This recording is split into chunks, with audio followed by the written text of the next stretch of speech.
So in the last video, we tested to see if a heat protectant actually works.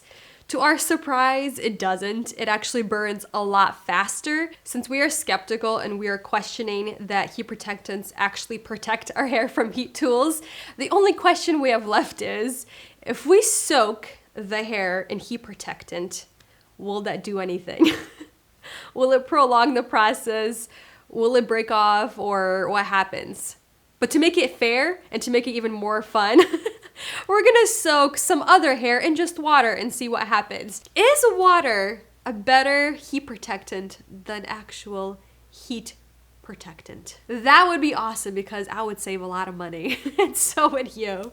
So the first test we're going to do is compare dry hair, wet hair with water, and then heat protect it with water at 440 degrees Fahrenheit for 1 minute, just because this one claims that it protects heat protection up to 450 degrees Fahrenheit. So we're just gonna compare it with just regular dry hair.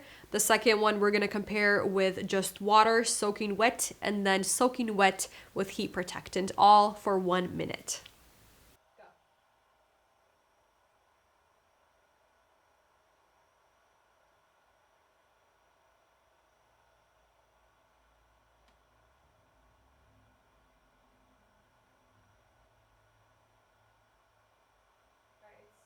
Change color a little bit. Okay, good. 17, 18 seconds. We'll go to 30 seconds. Yeah.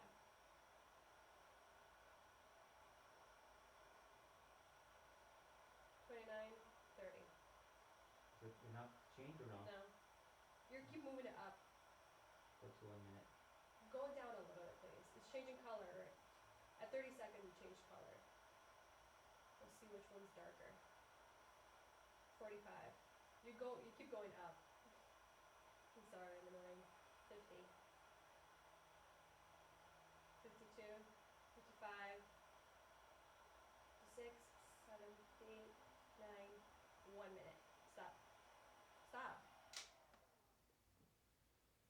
That wasn't me. What do you mean? We just want to see what it changes. All right, so starting off with the dry hair, it's no big secret. We already know this, that it does change the color of these hair extensions because they are treated or they're colored. And then looking at the wet hair, this is where it looks a little bit better just because obviously it has to dry off the hair first to make any difference. But then looking at the heat protectant, they look extremely similar. I don't see that much of a difference. I don't know if you guys can see the close-up, but I don't see that much of a difference between the wet. I don't see that much of a difference between water and heat protectant. And they were both soaking wet. So this is where we go to the failure test. At 600 degrees Fahrenheit, we're gonna see what burns faster, what doesn't, what happens. Let's check it out. Obviously, we're gonna start off with the dry hair, and then we're gonna move on to the water, and then we're gonna move on to the heat protectant.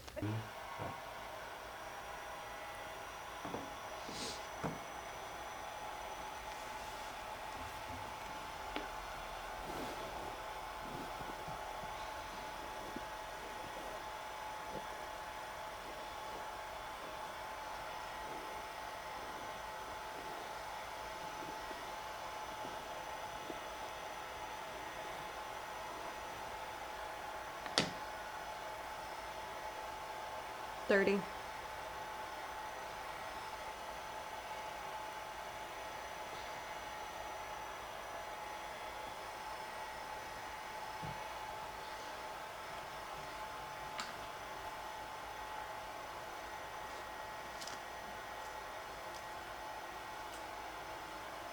$50.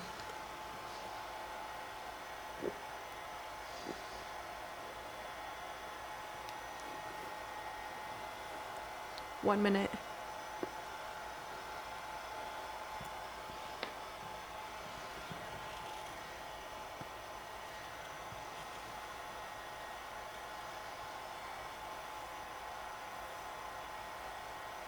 How much? 120.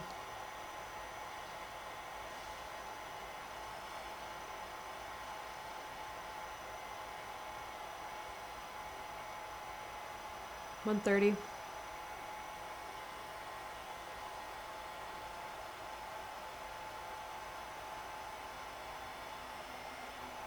140.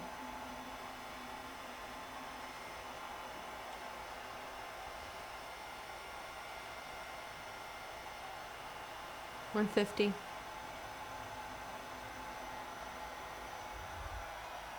154. So as you guys saw, the dry hair, it burned roughly around 58 seconds, which was very similar to my hair. My hair was around 53, 54 seconds. And then moving to the wet hair with water that we soaked, that one burned roughly around 1 minute and 43, 1 minute 44 seconds. And then moving on to the last one, which is the one with the heat protectant, it burned roughly around 1 minute and 25 seconds. I honestly don't know what to say at this point. Well, I don't really know what to ask at this point because all of my questions are pretty much answered.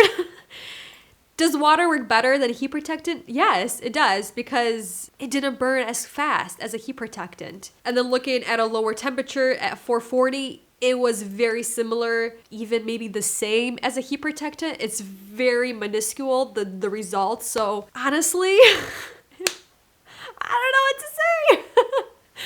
It's not a protectant. It's a heat accelerator. That's what it could be. I think this is where we can announce our new business. We're selling H2O water heat protectants. They will come in this amazing bottle. They will be filled this much because you don't need more than that. To refill it, you just send the bottle back to us. Shipping is your responsibility. I'm just kidding. I'm kidding. You guys, these videos are more kind of like an eye-opener. I am a consumer just like you guys with some legitimate questions like what is a heat protectant and does it actually protect our hair from heat tools? And why do we need a heat protectant if we need heat to style our hair? I think I have to do this. A quick disclaimer.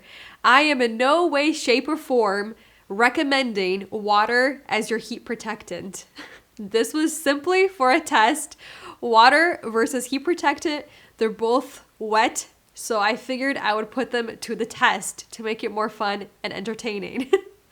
Please don't misconstrue my words or these tests that I'm recommending something for you guys over something else. But if you are one of those people that has been using water as a heat protectant, I would love to know your results. What has happened to your hair? Is it a lot healthier? Is it not? What happened? Please let me know, and I'm sure everybody else would love to know as well. I just had to get that out there. We all know how the internet gets. I hope these videos are informative and enjoyable and just kind of eye-openers because they're definitely an eye-opener to me and Andre. We're very shocked at what we have experienced. I don't know if this is opening a can of worms, but there we have it. I will see you guys in the next one. Bye.